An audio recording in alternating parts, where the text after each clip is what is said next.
Welcome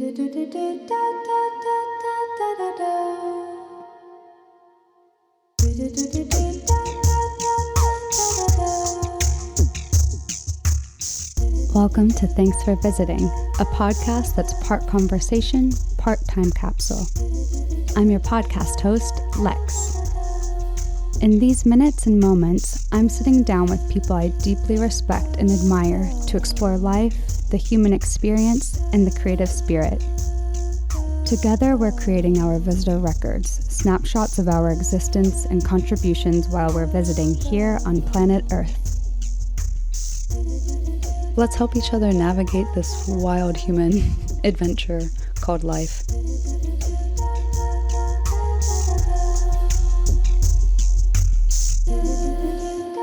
I got so overwhelmed to the point where I got emotional. And I texted my friend, I was like, I don't know if I should close down my tea business. I can't do this. I'm burnt out. What was revealed to me through God was, don't allow your business to run you, run your business. And that was a big one for me because the business was running me. It was like, wake up.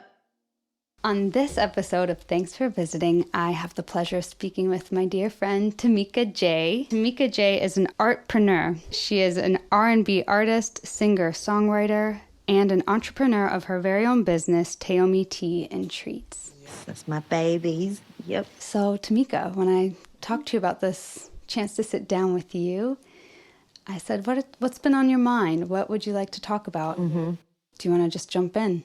Yeah. I mean, I know when you initially contacted me about this amazing idea, we first were talking about my rest era and how I just been resting and all the things that I've been doing as an artist, as an entrepreneur.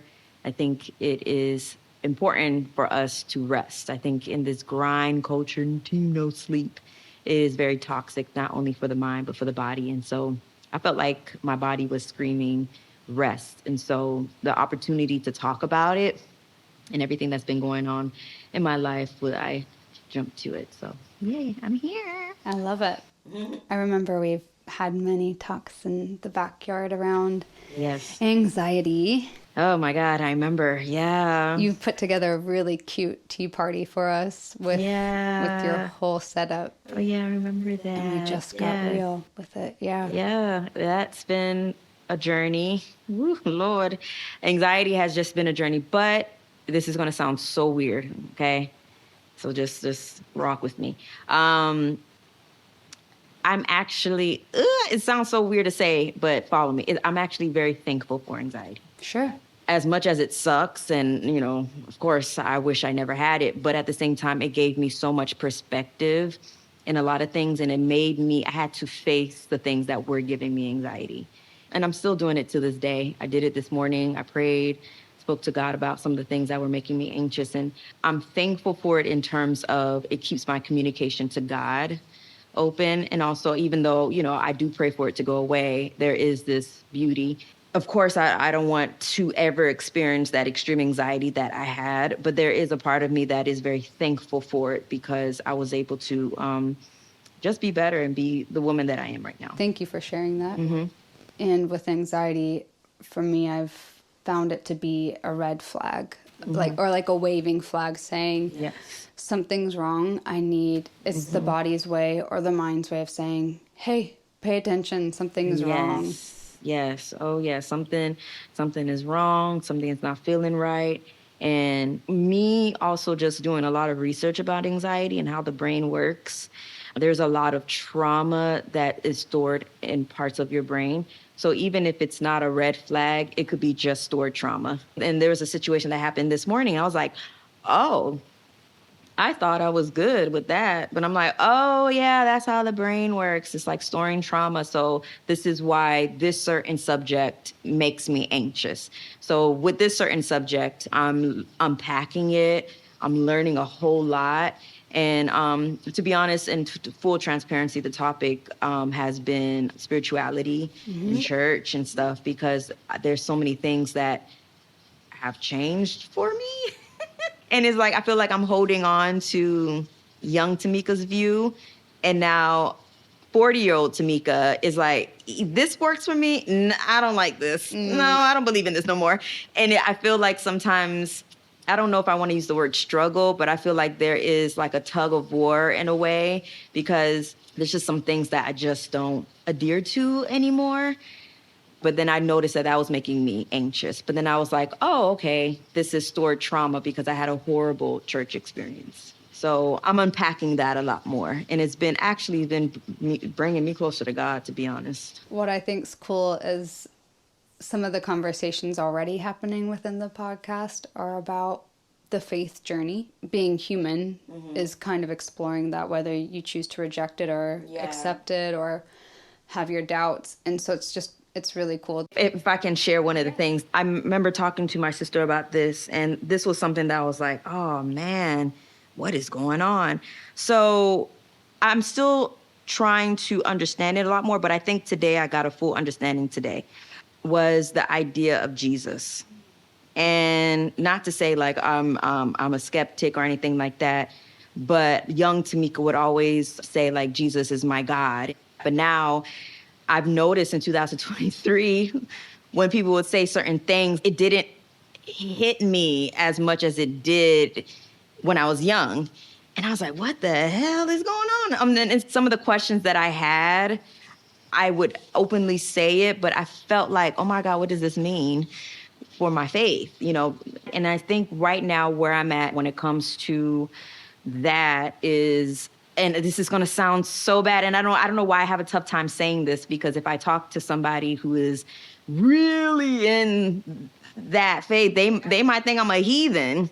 I look at him as more as my teacher, my friend, because there's a verse in the Bible where Jesus prayed to God for guidance. And I was just like, I think I've always included Jesus all in one. For now, I'm giving more reverence to God. Jesus is my teacher, my guidance, and, you know, the Holy Spirit is like my intuition. And then I feel like, but when I say that, for some reason, there's parts of me that feels like, oh my God, people are going to think I'm like this heathen person. But that's still something I'm unpacking a lot more. But that's just like one of the things. You're allowed to explore it and unpack it. And faith is one of those things where it's a journey. It's a relationship with God, our maker, our creator, the divine source, whatever you want to call it. Or there's a lack of relationship if you don't want that, right? Yeah. There's nothing that we can prove within that. For faith to exist, you need doubt. Mm-hmm. It's interesting to me, the anxiety piece, just with exploring your own. I know, and that's where that stored trauma I was talking to you about, because I think, I'm not going to say all churches, but I think some churches do a great job of being very fear-inducing. And I feel like a lot of, you know, my spiritual journey, some of it, not all, have been fear-induced. So, yeah. I forget that some people had a really intense church upbringing or spiritual upbringing, and let's also just say that spiritual abuse is a real thing. Oh my God, yeah, it is. I grew up going to a non-denominational Christian church, but I feel like they were really love-based, non-judgmental. Anyone could go. And so I don't have a lot of memories with the fear-based part of it. And so I think you bring up something so important, and I really wish Christians, maybe especially, because that is the community I'm most familiar with in terms of faith, but like churches talked more about the aspects of God, Jesus, the Holy Spirit, because even if you look at Jesus's words in the Bible, it's like, how can you kind of argue with what he's saying, but how much people skew what he says? No, oh my God. Yeah. So everything you're saying, I'm like, it makes sense when you talk about that upbringing, why anytime you start to question any of it. It does, yeah. And I just want to be to a point where, like, I can question something without having that anxiety feeling, because it's coming from somewhere. And it's maybe letting you know, little Tamika J, we're ready to heal some of this. Yeah, and that was my prayer when I turned 40. I want to get closer to you guys. And so, I want to authentically raise my hands and really have a full understanding of what I'm believing in. Mm-hmm. That's where I'm at now. And so you want to make sure it's yours. Yes, and not what, mommy told me or brother and sister told me or what this church told me. I want to make it fully Tamika, but it's what God has blessed me with. I like that. I'm very excited for your journey. Thank you. I think your maker is going to respond. I love that prayer because that prayer, God, I want to know you more. If there is a God and that's your prayer, I think of God as the most perfect, loving parent. Same. And so when you say that, your perfect, loving parent wouldn't say, no, I don't want to know you. So they'd meet you there, and they'd also speak the language that they know you. Oh my God. Yes. And I think even when because when I was saying something that is authentic for Tamika, there's a little anxiety that came from me because I'm just like, if I tell that to somebody, they'll be like, oh, so it's your God. Yeah. So it's like it's Tamika, it's all about Tamika. And then I'm like, no. And I feel like that's why I'm kind of calming down with looking at a lot of like pastor podcasts and there's a few that I do really like, but I just need to be careful. And I think it's not even just faith-based, but this a lot of things when it comes to relationship. Everybody's a relationship expert. Everybody's an expert in the Bible. It's just like, okay, God, what is this for me? I loved when you said you want to be able to raise your hands authentically. Yeah. And I'm very excited for you because unpacking that, there's this idea, Descartes is a philosopher, and there's this thing called Cartesian doubt, where it's saying you throw out everything that you think you know, and then one by one, you pull each thing in about relationships, maybe about marriage, children, yourself, God, politics, education, health. You pull everything in one by one and say, is this something Tamika, Lex, subscribe to? Or was this something I was introduced to and encouraged to take on as my own? Is it really my own? Exactly. And I think that's a more powerful faith than just saying, oh, I just believe what someone else told me. What you just said you just really hit it on the nail. I have a big problem with when the church is saying things that's immediately pushing people away. It makes me tear up, even like with the LGBTQ community, where it's like, can you please stop as the church pushing people away? Because I think it breaks God's heart when God's like, I want a relationship with my kids. Yeah, you make me want to cry. Because that's my heart. The churches I went to were very accepting and love-based, but I know that's not everyone's. It's not everybody's, yeah. And so I'm like, the people in the church who are flawed, we are flawed, so it's a bunch of flawed people going into a building and communing together. Please stop saying that God would be rejecting any of his kids. I want everyone to know that God wants a relationship. I agree. Seeing you get teared up, it makes me emotional as well because all in all, there's a lot of people who need healing in this world. Yes. Whether they're in the LGBT plus community, whatever it is, people are looking for a place for healing. And that could be church, that could be, therapy and church, that, it could be more community. And for me to push away a certain community because of who they love, I feel like that doesn't represent God's love. Amen. And the way my mind works, and I'm not gonna lie, I am a natural empath. And sometimes it gets on my nerves, but I'm just like, this is me, and this is, take it. I'm an empath. It's one of my favorite things about you. I've spoken to many people in that community, and a lot of people in that community have contemplated committing suicide and all this stuff because of what, the church says. The amount of rejection. Yes. And I just don't like that. And I feel like that's not God. Agreed. I don't think that's God. And how can I put it in words? I feel like when you look at a basket right, there's a basket full of different kinds of people, bad, good, evil, confused. There's people who are, just kind-hearted, people trying to figure it out. There's a mix of people in this box.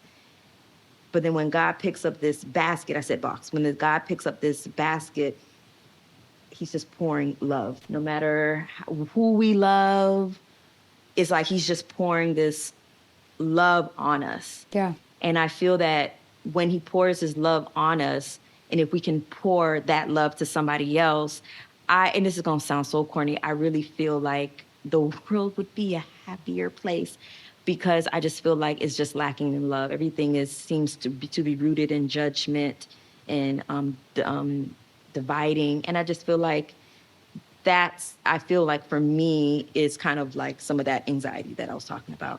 Because when you see that for such a long time, it does cause that trauma. I love your image of the basket of people and God pouring love over it, because we are actually truly losing lives.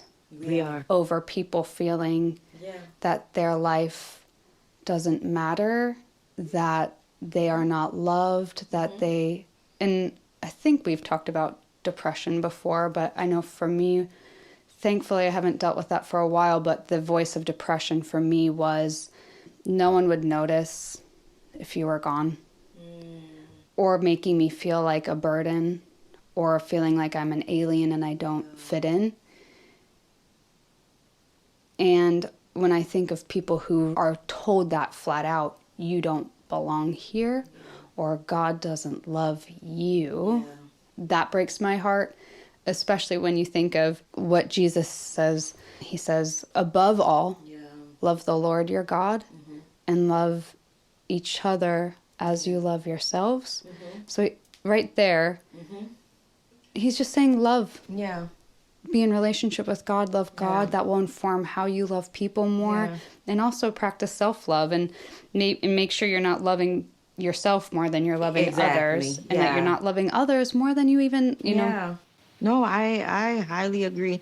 I think, that script, I don't know where it is in the Bible. It says like we're made in the image of God. I think that's one of my favorites, because when I think about we're made in the image of God, the way I interpret that is God lives in us.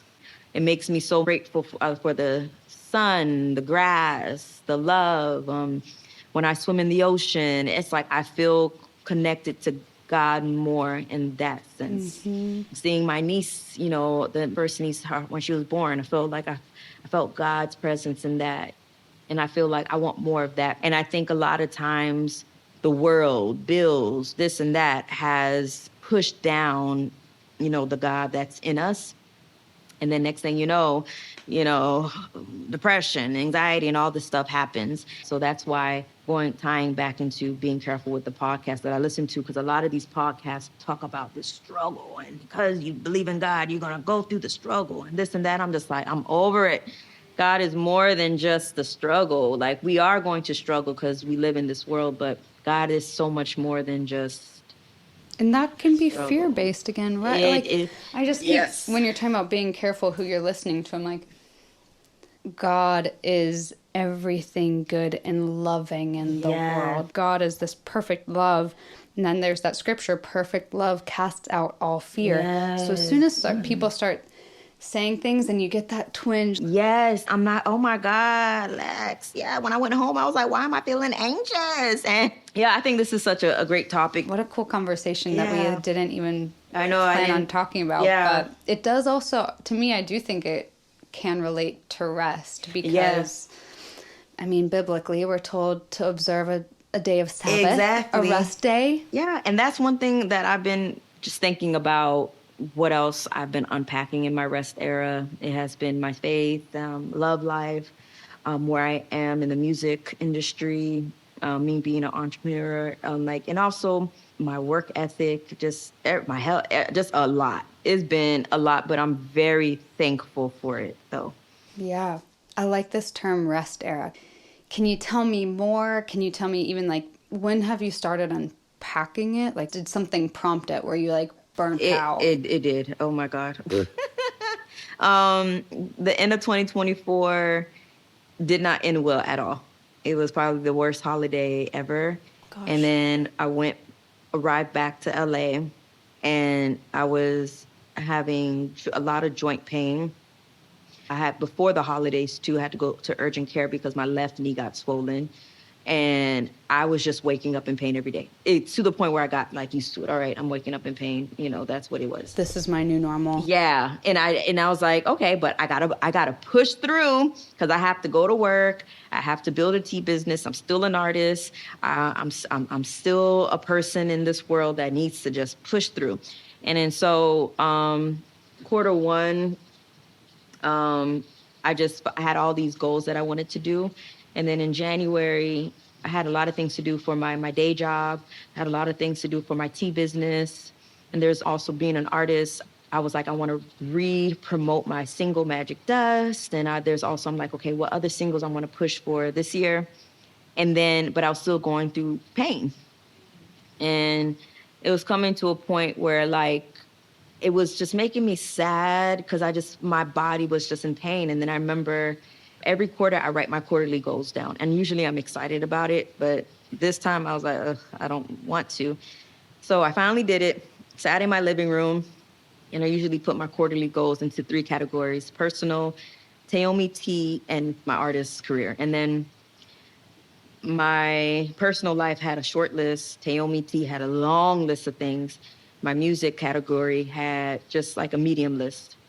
And when I was looking at everything, I was like, why does my personal have just a small list? All the things I want to do for me. I got so overwhelmed to the point where I got emotional. And I texted my friend, and I was like, I don't know if I should close down my tea business. I can't do this. I'm burnt out.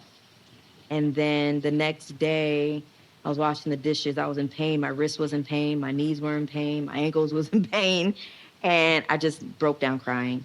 And then I felt like my body was literally telling me verbatim, if you don't sit your ass down, something worse is going to happen. And I just prayed to God, and I was like, God, I just feel like something is wrong. And I really felt that. And then I just said, I'm going to take this quarter off. And I went back to my quarterly list goals, and I just put everything I wanted to do for my body. I want more rest. I want 8 to 9 hours of sleep. I want to do lymphatic massages. I want to do this kind of massage. I want to do cold plunges. I was doing all the things that I wanted to do. I want to try this tea. I want to do this. I want to do that. And even for my 40th birthday, it was the softest birthday ever. I just spent time with me and God. And that's what really sparked the rest era. I'm still technically on it. I'm still doing work because there's things I still have to do because it's tax season. But in that moment, I just poured into myself, you know, reading the word more, praying to God more, taking care of myself. I started doing cold plunges. That's really great for inflammation. I started doing certain massages, lymphatic massages for pain that I was having from my joints. Did it help? Oh my God, it helped tremendously. That's massive. Yeah, I've been feeling good because I've been on my turmeric and ginger every morning. Mm-hmm. Anti-inflammatories. Yep. I've been doing workouts that are not as excessive. So it's been helping.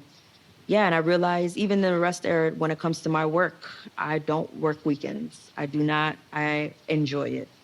So I have to get things done Monday through Friday, and whatever I don't get done, it just rolls over to the next week. Boundaries. Mm-hmm. I think there's a lot that we just have been told that we are to accept.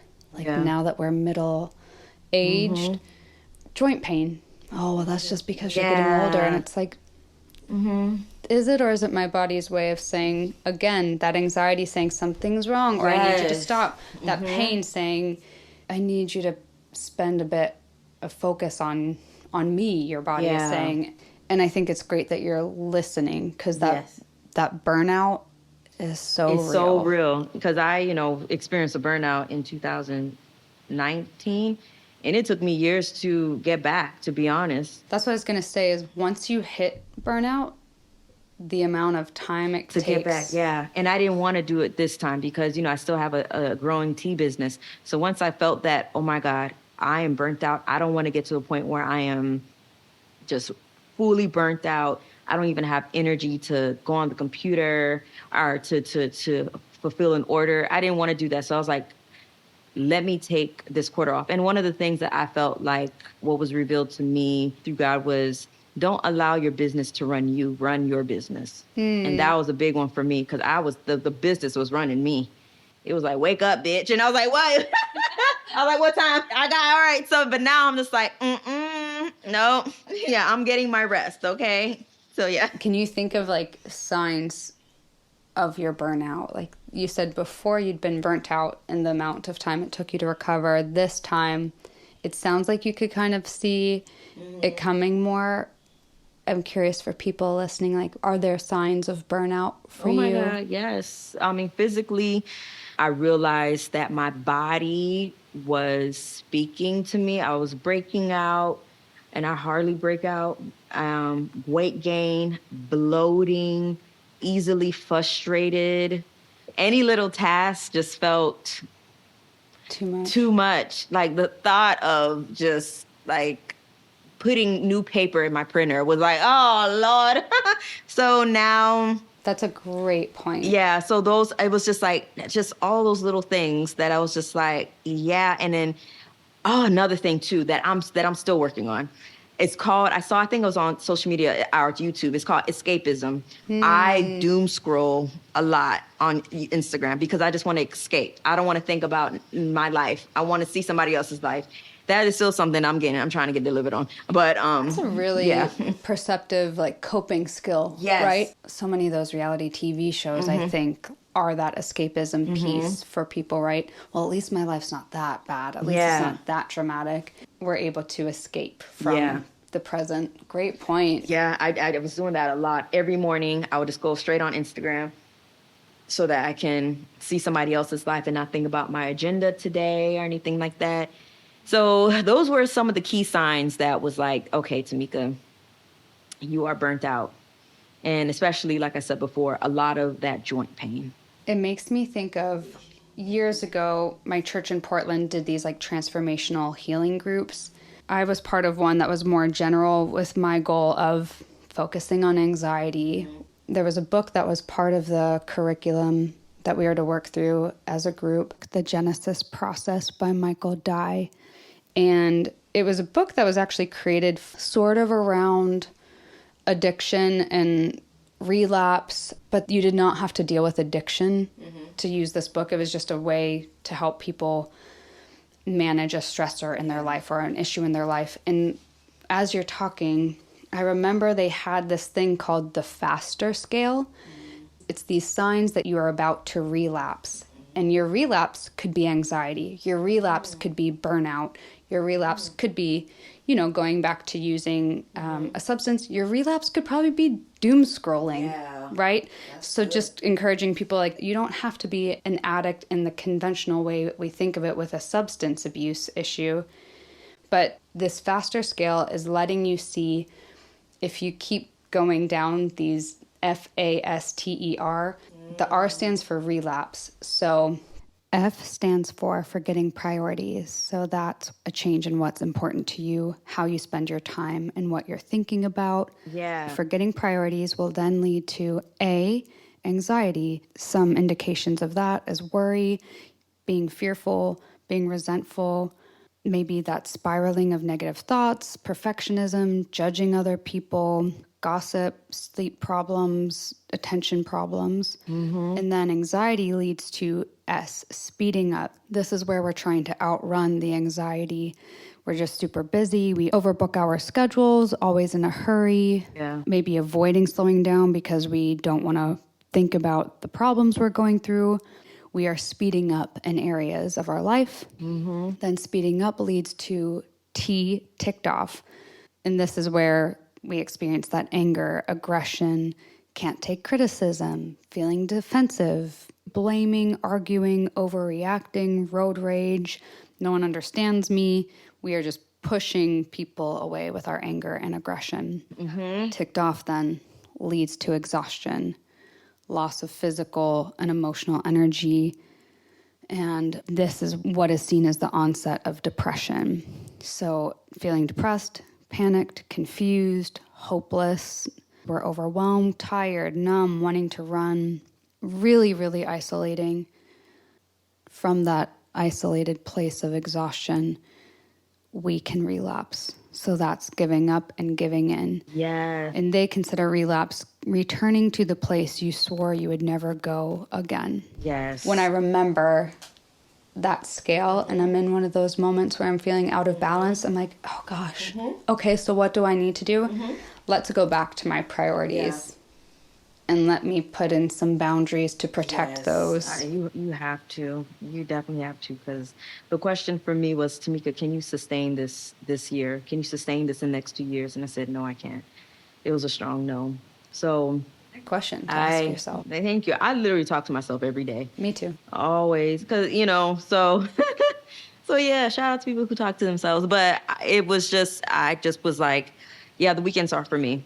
And unless I have like a deadline, or of course, if I have an event that is on a Saturday, okay, then, but other than that, it can roll over the next week. I'm enjoying my weekends and I'm going to have fun, because me and my homegirl, we talk about doing things that increase your happy hormone.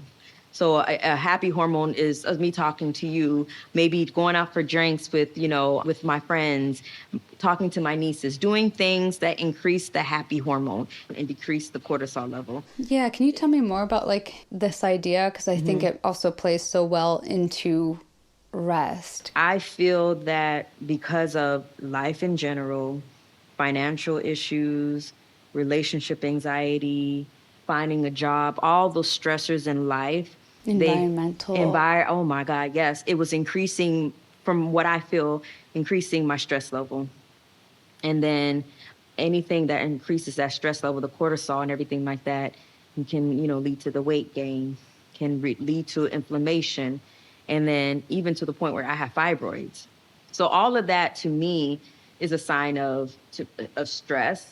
And so now for me, just learning about hormone and hormone level is, okay, what can I do to decrease that cortisol level? What can I do to decrease that stress hormone? And that is getting more rest. That means, being outside more. That means watching something that makes me laugh. I did this challenge where, like, for 30 days, I dance in my house, just so that I can, like, increase that happy hormone. But I highly recommend, especially for the ladies, to, just even if you do a simple Google search, I think it's called the hormone diagram. And it just shows you the levels to your hormones and which one is really important, which is the one that you have to focus on. I think it's like a hormone diagram. I think that's what it's called. But then looking at that really just was like, okay. And even one of the aha moments that I had, I was like, oh, the workouts that I was doing was increasing my cortisol. That's why I was gaining weight while I was working out. I was like, what the hell? I didn't know that. And especially for me, I have PCOS. It's just like, I can't do because for me, I like challenging workouts. I do too. I don't know. It just gets me like high, like, oh, I can do it. But now I'm humbled.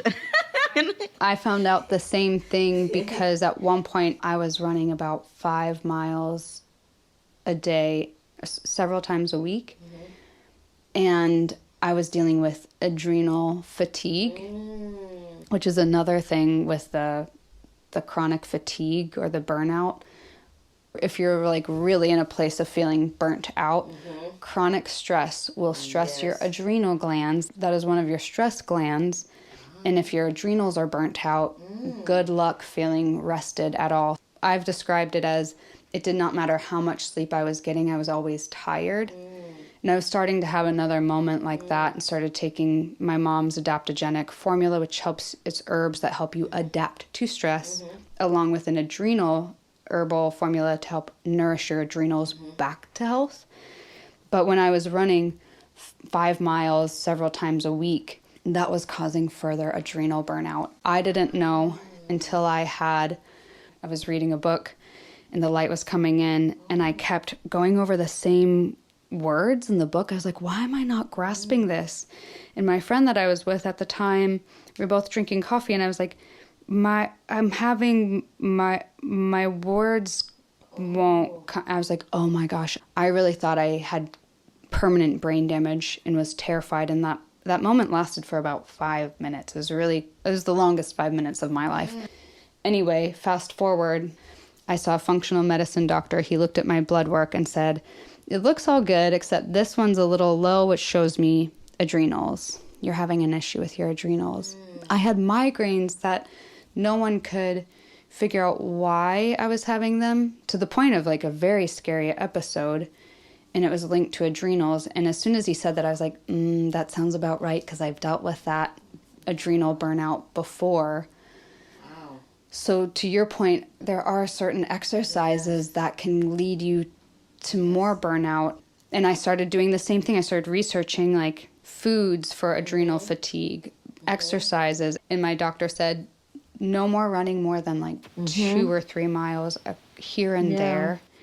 And I started going back to more Pilates. Yeah, that's a really good one. I had to do that too. My doctor was actually, she said, I'm too active, because I started swimming, doing more weight training, but not heavy weights. This is what you're doing now? Now, yeah. And I actually want to do it tonight. Like, it's really actually very therapeutic just to get in the water and I do my laps. I lift weights, but I used to lift very heavy, but now I lift lighter. And also because the pending arthritis that's possibly in my hand, I can't do anything too heavy. Well, you know what I like about the swimming aspect as well? I'm such like a word person. So for me, I'm like burnout. And just that visual of water, when you're like, if you are burnt to a crisp, you're burnt out, that drenching kind of in water. Yeah, oh my God, it feels good. Yeah, so I'm kind of curious with this conversation around burnout, rest. How has that affected your artistry, or as you've been healing? I feel when it comes to my artistry, I do miss writing. Because I feel like I look at my businesses as my kids. Like, my music business will always be my first love. But then Taomi Tea, my tea business, like the baby. So the baby needs mommy. You know, I feel like I'm still breastfeeding my, my tea business, because it's still such a baby. But I do miss writing, but I put that as a goal for me, just to write. But because I think what I was doing before was adding pressure to myself. Was like anything I write had to be a song. So now I'm just like, I just want to free write and then just write. And one of the things that gets me excited is, especially with my tea business, I decided to do a brick and mortar and get a storefront.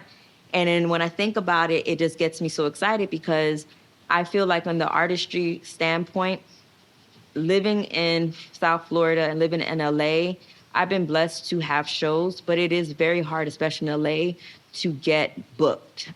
And I feel like, especially if I want to get a residency at a restaurant or a venue, it's who you know, or they have a certain type of singer that they want to have.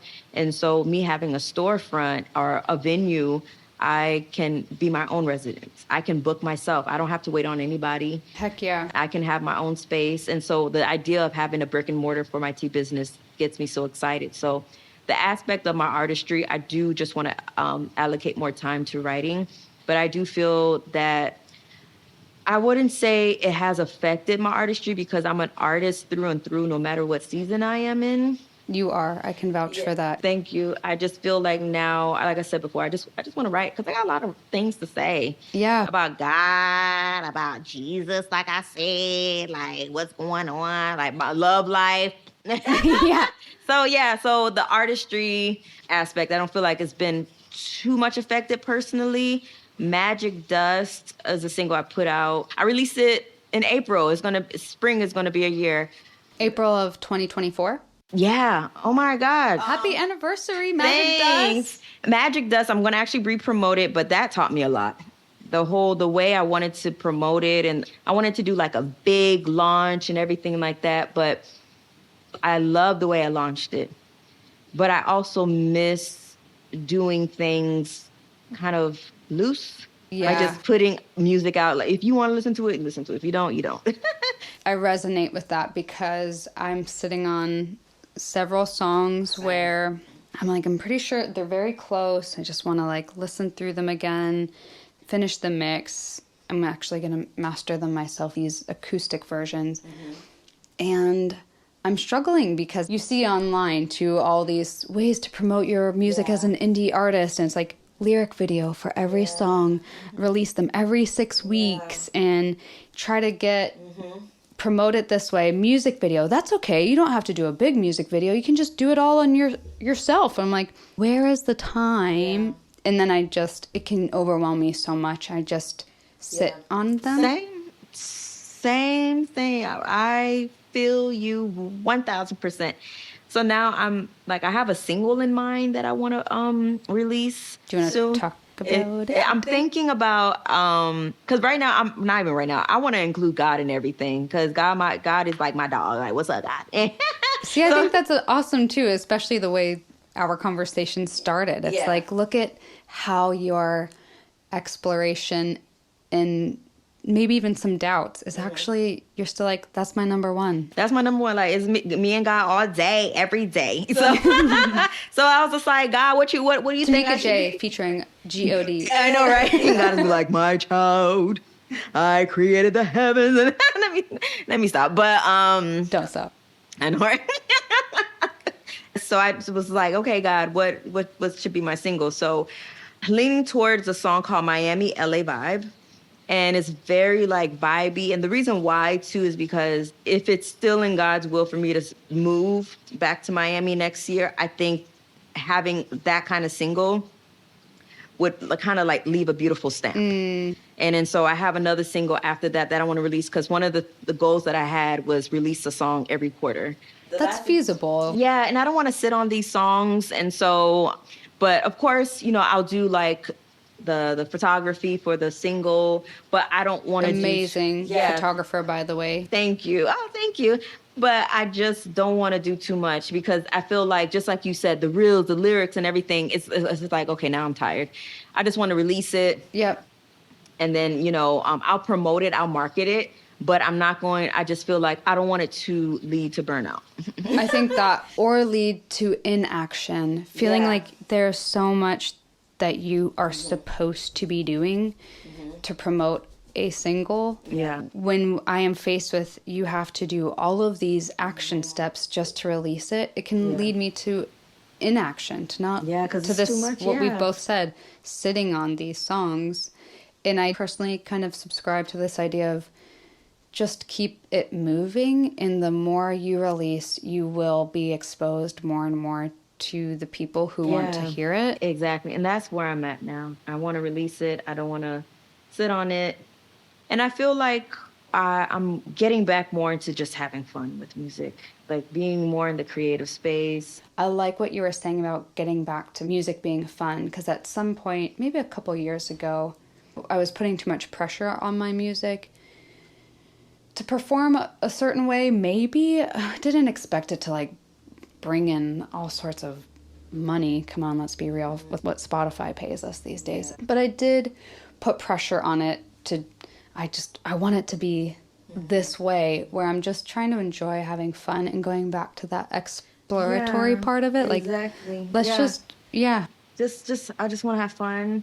I want to, of course I still want to get paid, but I don't want it to stifle my creativity, because it can limit you. Oh my God, yes, it can. And I just, now it's like I said, the idea of having a brick and mortar for my tea business, and the way it can help my music so much gets me so excited. Because like I said before, I will have a space where I can perform. I have to say that before you came over, I was thinking about how we'd introduced you and the different hats you wear. And you are, in my opinion, a Renaissance woman. You are an artist through and through. Like, everything that you do stems from that. So when we had talked a bit ago about talking about rest, it made me happy. Like, I'm glad that she knows she needs rest. And I also knew that artist part of you would never go away. But I want to talk more about Taomi Tea and Treats. Yeah, my baby. And because when you're also talking about rest, I was like, well, that makes sense, because your teas, as well as like that tea party that you put together, you are cultivating that sense of stillness, rest, being present, and that, how did you say it? Like that happy hormone, boosting that happy hormone through just this, through your tea company. So give it to us. Tell us more about Taomi Tea and Treats. I will say with the rest era, with Taomi Tea, one of the things that I had to hold myself accountable, because how am I promoting a self-care business when I'm not taking care of myself? Then I'm a liar. And I like to be authentic through and through when it comes to my faith. So there's a common theme. If to anybody listening, I like to be real with every single thing. So I respect that. That's authenticity is one of my primary values. I have to. So like I'm saying self-care, drink your tea when I'm hurting. When you're drinking your tears. Yeah. Was I? So with Taomi Tea Treats, oh my God, there's so much to say about my baby, but I will say it was always an idea for me to have a tea business. I always wanted to do it. And it really, truly started authentically seeing my mom and my aunties dry their own tea. That's cool. Yeah. And then so in my culture, I'm Haitian. And so in my culture, there's a tea for everything. And so just seeing my mom have like leaves spread out on her counter and then they're drying, going to my auntie's house, seeing the tea leaves, seeing my aunt come to the house with a bag of tea leaves. I did not know you had such a tactile experience as seeing. Yeah. So even recently, my auntie sent me a box of her tea that she dried herself from her garden. I still have it. And so they planted the herbs themselves. Mm-hmm, and then they dry it themselves. Yeah. So that is homegrown to the core. So it inspired me. I will say also one of the other reasons why I started the tea businesses. So when I was 17, I was going through a lot of stomach issues. I have GERD. I remember just wanting to go to like cafes and stuff like that and see if they have a tea for my stomach. And then anytime if I was like, hey, can you substitute the milk for this milk, or can I have this? But they had nothing for my sensitive stomach. So then I remember I was like, man, there should be a cafe just for tea for people with sensitive stomachs. And then I felt like I can do that. I think I was maybe early 19 or maybe mid 20s when I thought about this idea. Locked it in because I thought that I wanted my music career to boom first. I wanted to be like on the Billboard charts and everything. And then once my artistry was solidified, I would have a tea business. Yeah. But that wasn't the plan. God was like, I have a better plan. So fast forward, 2020 happened. And then here I am, no job because of the pandemic. The only money that was coming in was the money that my parents were sending me just for groceries. Mm-hmm. And I remember I had a single called Skin, and I got a royalty check. The royalty check was $12. And I'm like, what the hell am I going to do? Which is actually like more than so much. I know. I'm like, actually, that means it was listened to quite a bit. People listened to me. And I got $12 for it. And I remember looking at that check. That paid your rent, though, right? Oh, yeah. It paid my rent, my grocery bills. I was even able to put gas in my car. And a Roth IRA. Everything with that $12. Mm-hmm. Oh, my goodness. We're kidding, by the way. Yeah. I remember seeing that money and I was like, I can't do shit with this. And then so I can't buy a cup of tea with it. I can't even buy my tea with it. That is hilarious. So I remember just like, what do I want? What legacy do I want to leave behind? What generational wealth do I want to leave behind? What is going to give me more money? And I was like, it's time that idea that you had, it's time to unlock it. I say that 2020 is the year I got pregnant of the idea of Taomi. In 2021, I gave birth to it. I like that. Mm-hmm. I think it's interesting as well when you say the idea came when you were about 19, 20. And I think that's encouraging for anyone with a dream or a vision. Let's even just call it a vision. Dream just makes it sound fantastical. Yeah. But anyone with a vision or an idea, that reminder that sometimes it can take decades. And it did, yeah.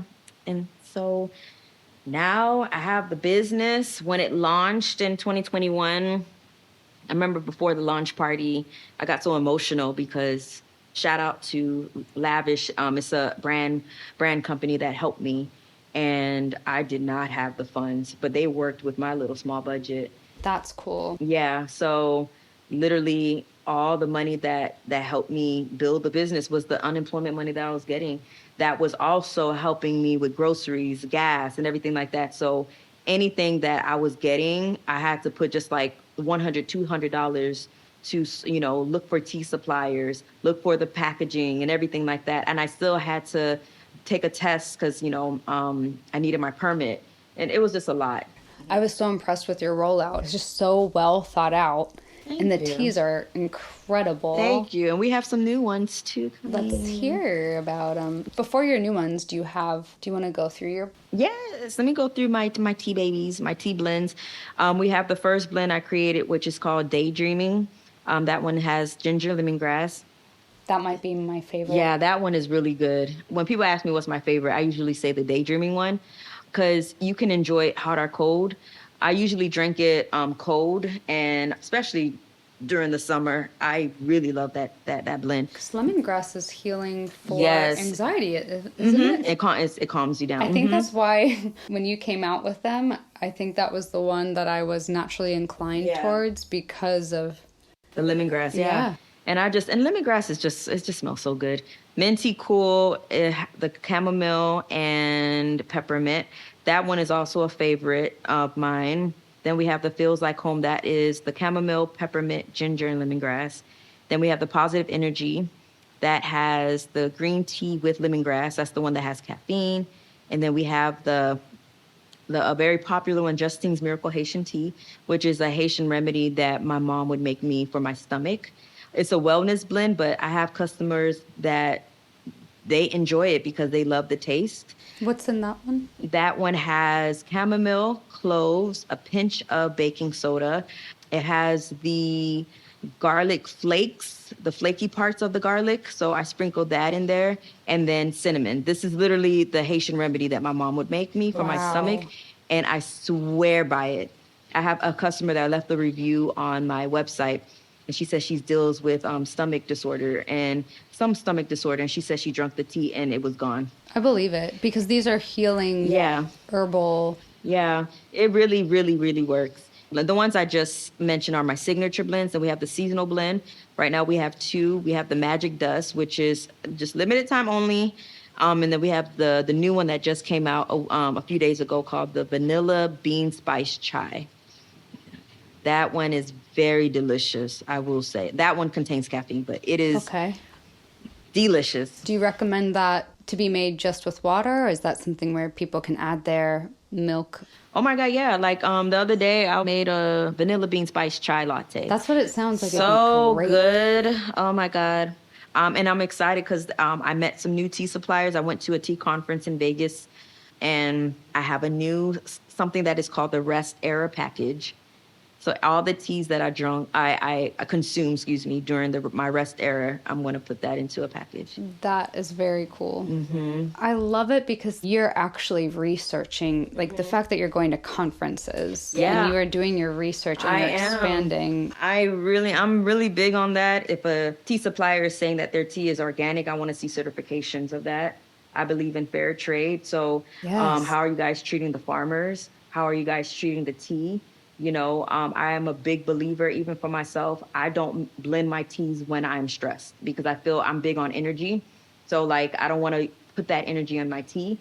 So I have to be very well rested and in good spirits for me to blend the tea and fulfill the order. And I really do feel like that's why when people receive their order and I get a review or I get a text message and they say, "Oh my God, I felt so loved," is because it was literally made with love. Now, if I was stressed, I feel like that energy would they can feel that energy. You're not going to listen to those stressful pastoral podcasts while you're making your teas. No way, girl. Can you imagine? Lord, hell. Like, I think I had your tea and I think I'm going to hell. Oh my God, Lord, I think I might need some lemongrass after that. Oh Lord, no. So that's so funny. But yeah, so that's how I feel, and I'm really passionate about that. So I found some really great tea suppliers that I'm actually really excited because my tea already tastes good. It's already bomb. Yes. But the new stuff that I'm about to put out, I'm really excited for y'all to try it. I will also say that you care about the things you put your name on, from your music to your events, your tea. So it's cool to see how proud you are of it. And it makes me really excited to try them out because Oh my God, yes. I already know, I've experienced the healing power of your teas, and they are very thoughtful blends. And I love hearing that they're fair trade and that you research, and then it makes you so proud to put your name on it because Hell you have this yeah. information. Yeah. Well, thank you for working so hard to create healthy and like wellness teas and healing ones. And I also think it's cool that lineage that you're passing on. And that's what I want. You know, that's another reason why I do want to go back home. That makes sense. I just feel like I told my mom the other day, I said, Mommy, think about it. You know, when I come home and then I have, you know, a storefront for Taomi Tea and Treats. And I said, I can see you coming to the store and helping me blend the teas. That's magical. Yeah, I can see it because she's my inspiration, you know? So I can see that. So to me, that just means a lot for me. I like that too. Yeah. Is there anything else that you want to share about your music and your business? Right now, I have a tea recipe book. Taomi Tea Recipe Book is online, www.taomiteatreats.com. And I have a single call recipes. So every time I put out a new product for my tea business, I added a song to it. So it's on Spotify. It's called Recipes. It's a spoken word piece, and under Tamika J. Under Tamika J. So you can find it. You can find all my music. And so if you love spoken word, you can listen to recipes and also get the Taomi Tea Recipe. Yeah, that's a great reminder. And we'll listen to part of Magic Dust at the end of this too. Yeah, let's do that. I do like to ask one question of everyone on the show. If you could know how and or when you would die, would you want to know? No. Oh, hell no. I don't want to know. Why? I do not want to know. If I knew, like, okay, I'm going to die at this time, I feel like it will give me more anxiety. I feel like I'll be living like, is this, like, oh my God, how is it going to happen? Am I going to burn? You know, I don't want to know none of that. And I just feel like it takes away the spontaneity of life because every day is not promised to us. But I feel like if I knew the date, that spontaneity and that thankfulness, I feel like would go away. That's a really good explanation of that. I also think it would just increase anxiety. Yeah, we don't need all that. As two people who have dealt with anxiety, and anxiety being the fear of the future or the worry of the future, you'd think that, well, then if you knew, that would take the anxiety out of it. Sometimes knowing the future actually could be more anxiety producing. I've heard someone say that one of the reasons we actually aren't to know the future is because if we did know, we would probably be so overwhelmed. Imagine things that you've already been through. If you had known that before you went through it, you might never love, you might never go out, you might, right now, if I knew the rest of my life, it could be so daunting because right now I might not have all the tools to deal with it. Yeah, I highly agree. And last question, if there's people listening that are feeling like they're on that road to burnout, what advice would you give them? I would actually give them permission to rest. Because sometimes I feel like people feel guilty that they're resting, but I would tell them that it's okay. And then I would also say, get a journal out, write all the things that you want to do for you, whether it's walking to the park, getting more sleep, and that it's okay, you can do it. And also, your rest era is going to simply make you better.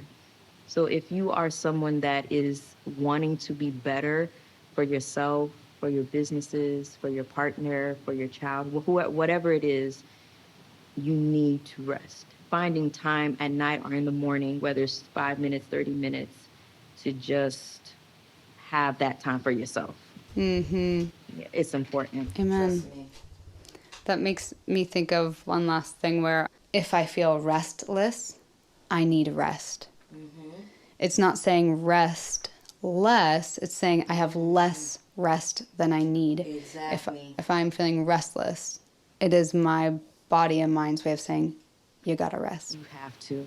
You only got one body, and your body is depending on you to take care of it. So do your part. That's what I would say. Mic drop. I love that. Well, thanks for visiting. No problem. I love this. Yeah. Me too. You take me by surprise on a natural high, wind on my face.